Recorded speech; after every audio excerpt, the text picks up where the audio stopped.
Hello বন্ধুরা, আজকের গল্পের আসরে থাকছে পরিমল গোস্বামী রচিত গল্প রূপান্তর। গল্প পাঠে আমি সাগর। তোমরা অনেকেই গল্প শুনছো, কিন্তু সাবস্ক্রাইব করতে ভুলে যাচ্ছ। তোমাদের সবাইকে বিশেষ অনুরোধ, যে যেখান থেকে শুনছো অবশ্যই চ্যানেলটি সাবস্ক্রাইব করবে এবং গল্প শেষে তোমাদের মতামত অবশ্যই কমেন্ট সেকশনে কমেন্ট করে জানাতে ভুলবে না। তাহলে শুরু করছি আজকের গল্প রূপান্তর।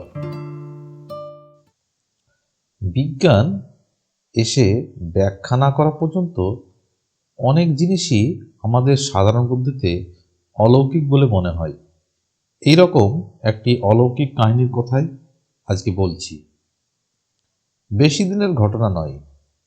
রেভারেন্ড কিং আমাদের পাড়ায় থাকেন। একেবারে খাঁটি ইংরেজ এবং খাঁটি খ্রিস্টান। সেবা ধর্মে অহংকারহীনতায় বিনয়ে একেবারে আদর্শ পুরুষ। তাকে ভালো না বাসে এমন লোক আমাদের গড়িয়াহাটা অঞ্চলে নেই।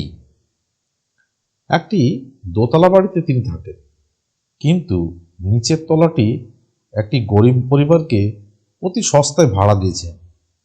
অত সস্তায় কলকাতায় এরকম একতলা পাওয়া যায় না।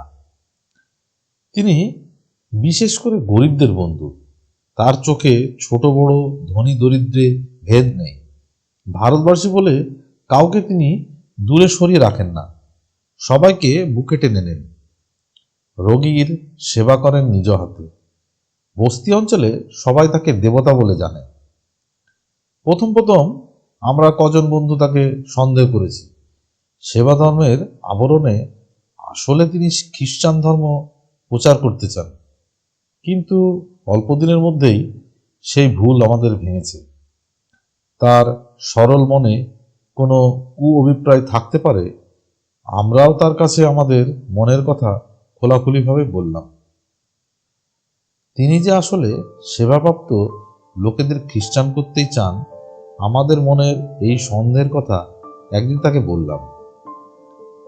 আপনি আমাদের এত উপকার করেছেন, গরিব রোগীকে ওষুধ দিচ্ছেন, সহায়হীনকে আর্তকে নিজ হাতে সেবা করছেন, এ পর্যন্ত বেশ ভালোই। এজন্য আমরা আপনার কাছে বিশেষভাবে ঋণী। কিন্তু শেষে যদি দেখি আমাদেরই কোনো বন্ধুকে খ্রিস্ট ধর্মে দীক্ষিত করেছেন, তাহলে আপনার পর আমাদের সবার শ্রদ্ধা নষ্ট হয়ে যাবে। রেভারেন্ড কিং এই কথার উত্তরে হেসে বললেন, সে ভয় আপনাদের নেই। আমি খ্রাইস্টের বাণী আমার কাজের ভিতর দিয়ে প্রচার করি। জনসেবার ভিতর দিয়ে আমি তারই সেবা করি। তার বেশি তা আমি কিছু চাই না। আমার ধর্মে দীক্ষিত করে অকারণ খ্রিস্টানদের সংখ্যা বৃদ্ধি করা আমি গৌরবের মনে করি না। তিনি আরো বললেন, ধর্ম হচ্ছে সম্পূর্ণ অন্তরের জিনিস। বাইরে একটা নাম তার থাকে বটে, কিন্তু পৃথকভাবে তার কোনো দামই নেই। কোটি কোটি খ্রিস্টান আজ হিংসায় মত্ত। তারা খ্রিস্টান হয়ে পৃথিবীর কি লাভ হলো? রেভারেন্ড কিং এর কাছে আমাদের মাথা নত হলো। এইরকম কথা একজন খ্রিস্টানের মুখে এই প্রথম শুনলাম। আমরা তার ভক্ত মাত্র ছিলাম, এবারে তার অনুগত হয়ে পড়লাম। আমাদের মধ্যে প্রীতি ও অন্তরঙ্গতা এত বেড়ে গেল যে শেষ পর্যন্ত আমরা কয়েকজন বন্ধু তার সঙ্গে রীতিমতো সেবার কাজ আরম্ভ করলাম। কিন্তু তার সঙ্গে কাজ করে আমরা পারবো কেন? তার 60 বছর বয়সেও যে উদ্যম এবং কর্মপটুতা ছিল, তাও আমাদের মতো যুবকদের মধ্যে কারো ছিল না। তবু আমরা যতদূর সম্ভব তার সঙ্গে থেকে তার কাজে সাহায্য করতে লাগলাম। আমাদের এই প্রতিবেশীরা কিরকম দুস্থ অবস্থায় দিন কাটায় তা আমরা এতদিন দেখেও দেখিনি।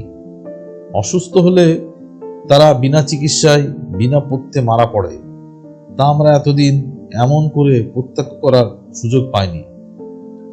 আমরা তার জনসেবার রূপ দেখে বিস্মিত হয়ে তার কাছে কত কৃতজ্ঞতা জানিয়েছি। বলেছি, আপনি এদের জীবন দান করেছেন। কিন্তু তার উত্তরে তিনি বলতেন, একজনকে দুজনকে বাঁচিয়ে আমাদের বিরাট ভারতবর্ষের দুঃখ ঘোচাবো কি করে?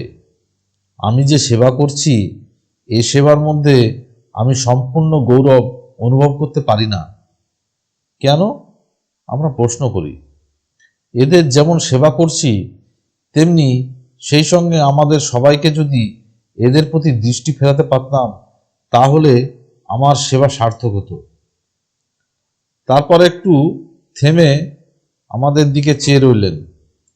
বোধহয় বুঝতে চেষ্টা করলেন আমরা তার কথাটির মর্ম ঠিক মতো গ্রহণ করতে পেরেছি কিনা।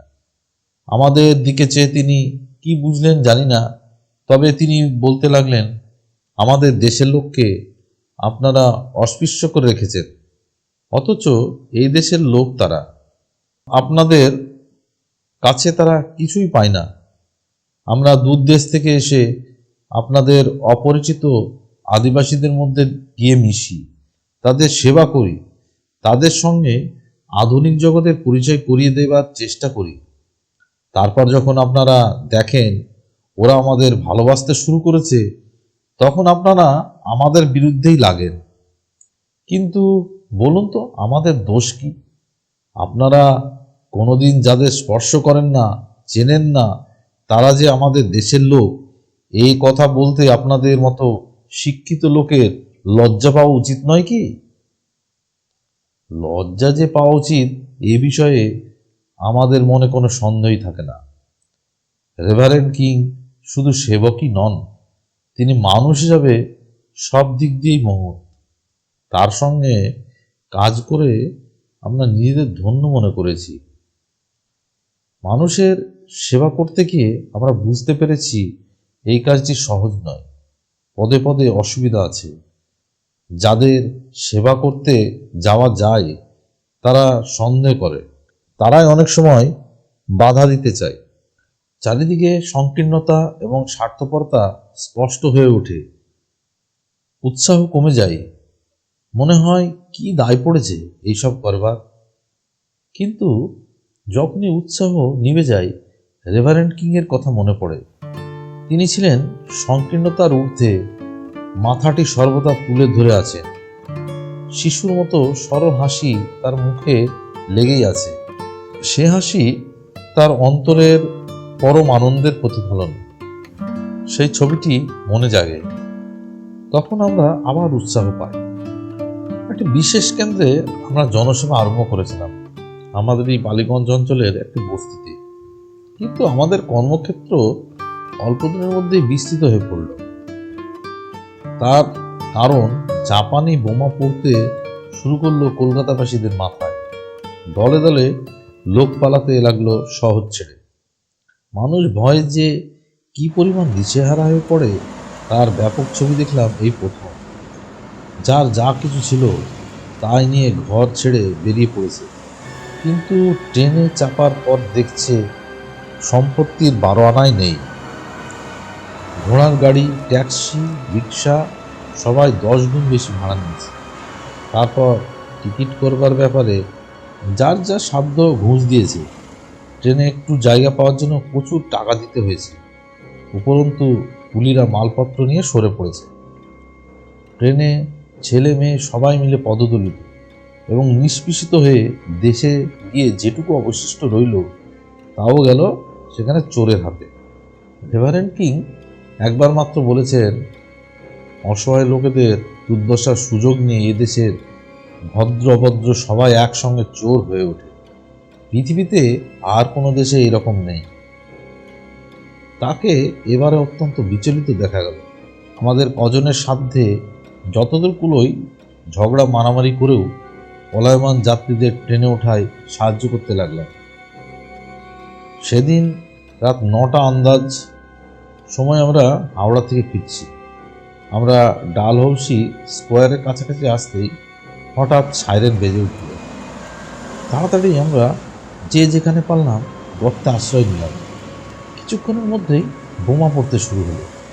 মনে হতে লাগলো বোমা সব আমাদের কাছেই পড়ছে, মৃত্যু অনিবার্য। ভাবতে ভাবতেই আমাদের গর্তে খুব কাছে ভীষণ এক আওয়াজ। রেভারেন্ড কিং আশ্রয়ে ঢোকার আগেই বিপদের কথা ভেবে চঞ্চল হয়ে উঠেছিলেন। কত লোক হয়তো মরবে, অথচ সে সময় বেরিয়ে কিছু করবার উপায় নেই।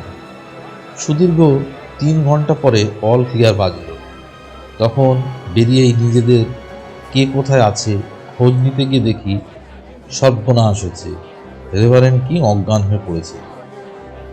এআরপির তৎপরতায় তাকে হাসপাতালে নেওয়া হলো। ডাক্তার বললেন শক পেয়েছেন, অবস্থা অনিশ্চিত। উপায় কি? আমরা ব্যস্তভাবে প্রশ্ন করলাম। ডাক্তার বললেন দেখা যাক, বলেই চিকিৎসা শুরু করলেন। রেভারেন্ডের সম্পূর্ণ সুস্থ হতে বেশ কিছুদিন লাগলো। হাসপাতাল থেকে তাকে বাড়িতে এনে আমরা দীর্ঘদিন তাকে শুশ্রূষা করে তাকে সবল করে তুললাম। তিনি সবল হওয়া সত্ত্বেও আমরা তাকে আরও 2-1 মাস বিশ্রাম নিতে অনুরোধ করলাম। তিনিও সহজে রাজি হলেন এবং বললেন কিছুদিন শুয়ে থাকতেই চাই, ঘরের খেয়ে বনের মোষ তাড়াতে আর ইচ্ছে করছে না। এ কথার অর্থ তখন বুঝতে পারিনি, কিন্তু পরে পেরেছি।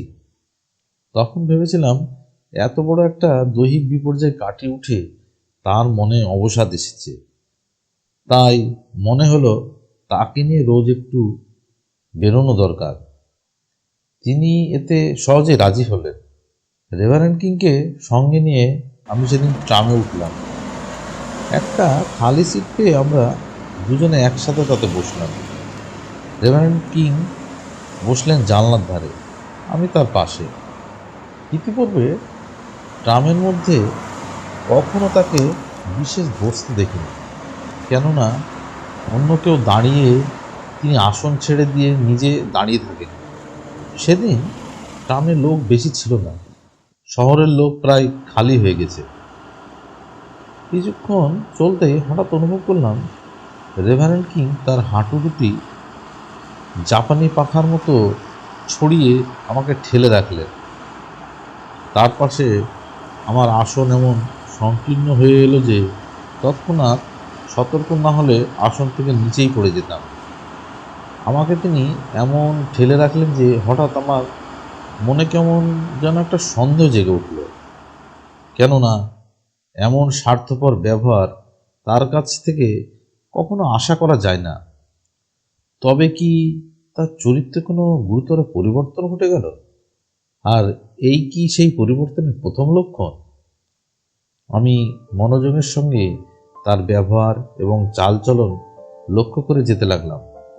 কদিনের মধ্যেই তার সম্পর্কে আমাদের সমস্ত মত যেন বদলে গেল। তার ব্যবহারে ক্রমে মর্মাহত হতে লাগলাম। তিনি সেবা ধর্মের নামও আর করেন না। ট্রামে উঠলে তার মতো স্বার্থপর আর দেখা যায় না। ভিড়ের মধ্যে সিট থেকে উঠে গেলে সেই সিটের কাছেই লোকের দাবি অগ্রাহ্য করে তাদের ঠেলে বিদ্যুৎ গতিতে গিয়ে সেই খালি আসন দখল করে। শুধু তাই নয়, যার পাশে বসেছেন তাকে হাঁটু দিয়ে ঠেলে রাখতে চেষ্টা করেন। তখন দুজনে রীতিমতো ঝগড়া লেগে যায়। কদিন পরে আরও একটি খবর শুনে স্তম্ভিত হয়ে গেলাম। আমাদেরই সেবক দলের একজন এসে বলল রেভারেন্ড কিং বস্তিতে গিয়ে সেখানকার লোকদের কাছে এতদিন যে ওষুধ এবং পথ্য দেওয়া হয়েছে তার জন্য নাকি কিছু টাকা আদায় করেছেন। বস্তির লোকেরা প্রায় ক্ষেপে গেছে, বলছে আগে জানলে তার ওষুধপত্র কিছুই নিত না। আমাদের এক বন্ধু এসে বললেন এইসব কি শুনছি? কি? রেভারেন্ড কিং এর নামে নানা রকম উচ্চার ওঠাচ্ছে সবাই। তুমি কি শুনেছ? শুনেছি যা, তা শুনলে কেউ বিশ্বাস করবে না। এখন আর পৃথিবীতে অবিশ্বাস করবার কিছুই নেই, তুমি নির্ভয় বলো। বন্ধু বলতে লাগলেন রেভারেন্ড কিং এর নিচের তলার ভাড়াটের সঙ্গে তার ভয়ানক ঝগড়া চলছে। তিনি তাদের উঠে যাওয়ার জন্য নোটিশ দিয়েছেন। কেন কেন বুঝলে না? 15 টাকা ভাড়া পাচ্ছিলেন, কিন্তু ও বাড়ির ভাড়া এখন 80 টাকা সহজেই পাওয়া যায়। যারা আছে তাদের কাছ থেকে তো আর বেশি ভাড়া নিতে পারছেন না। চক্ষু লজ্জা তো আটকায়, তাই ওদের তুলে দিতে পারলে নতুন ভাড়াটে পাওয়ার বেশি টাকা আসবে। যারা আছে তারা যদি না ওঠে, উনি নিজের জন্যই নিজের তলাটা চান, এইভাবে নোটিশ দিয়েছেন। কিন্তু যারা আছে তারা নতুন বাড়ি না পেলে উঠে যেতে পারছে না। রেভারেন্ড কিং তাদের নানাভাবে অসুবিধায় ফেলেছেন, সেজন্য উপর থেকে জঞ্জাল ফেলছেন, সব উড়ে গিয়ে লাগছে তাদের গায়ে। বলো কি? আমি তো অবাক হচ্ছি এসব শুনে। আচ্ছা, এর মানে কি বলতে পারো? ভদ্রলোক হঠাৎ এমন ডিগবাজি খেলেন কেন? কেন, সেই কথাই তো ভাবছি। এ কথা শুনে আমি আর স্থির থাকতে পারলাম না। রেভারেন্ডের কাছে গিয়ে বললাম, এই সব কি শুনছি? তিনি বললেন, একদিন ভবিষ্যতের কথা ভাবিনি, এখন ভাবতে হচ্ছে। ছোট লোকেরা বিনা পয়সায় সব পেয়ে মাথায় চড়ে বসেছে। বেটারা এতদিন ওষুধ আর ভালো ভালো পথ্যকে বিনা পয়সার, এখন তার কিছু দাম দিক। ভিখারির জাত বেটারা, ওদের আর প্রশ্রয় দেওয়াটা ঠিক হবে না। এর উত্তরে একটি কথাও আর বলতে প্রবৃত্ত হলো না। তার আশা একেবারে ছেড়ে দিলাম।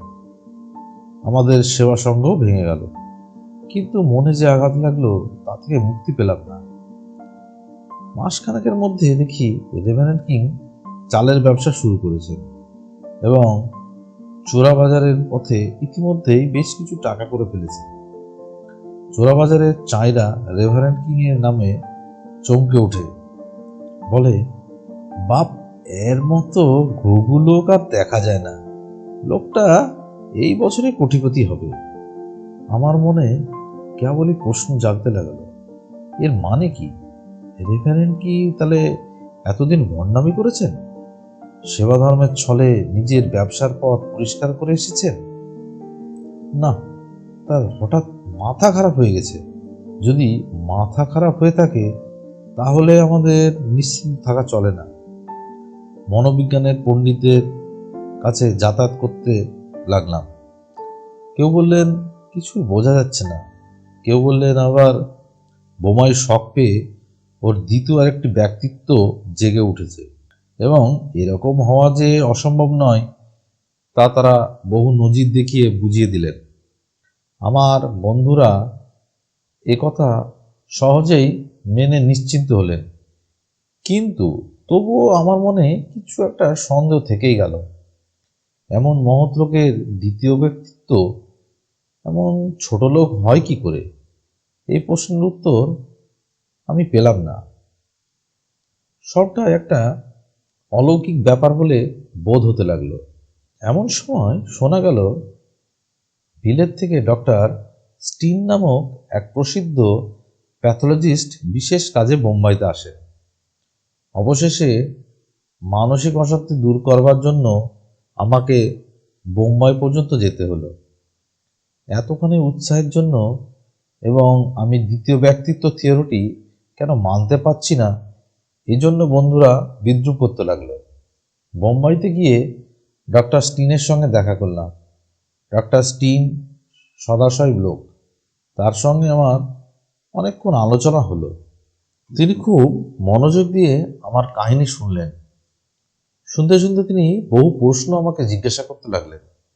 আমি প্রত্যেকটি খুঁটিনাটি তাকে বললাম। তাছাড়া বাঙালির চরিত্র সম্বন্ধে তিনি অনেক তথ্য আমার কাছ থেকে জেনে নিলেন। তিনি আগাগোড়া সব শুনে হেসে বললেন, এরকম কেস আমার একেবারে অজানা নয়। বিলেতেও এরকম একটা ঘটনা আমি দেখেছি। শক চিকিৎসার সময় যে সিরাম ইঞ্জেকশন দেওয়া হয়েছিল সেটা বাঙালির রক্তের সিরাম। সেই ইঞ্জেকশনের পর থেকেই রেভারেন্ড কিংয়ের চরিত্রে বাঙালির বৈচিত্র্য ফুটে উঠেছে। তার প্রথম লক্ষণ, আপনি বলছেন ট্রামে বসে পাশের যাত্রীকে হাঁটু দিয়ে ঠেলে দেওয়ার চেষ্টা। তা নয়, একটা একটা প্রধান লক্ষণ হলেও ওর আগেই লক্ষণ প্রকাশ পেয়েছে। প্রথম লক্ষণ ফুটেছে রেভারেন্ডের কথায়।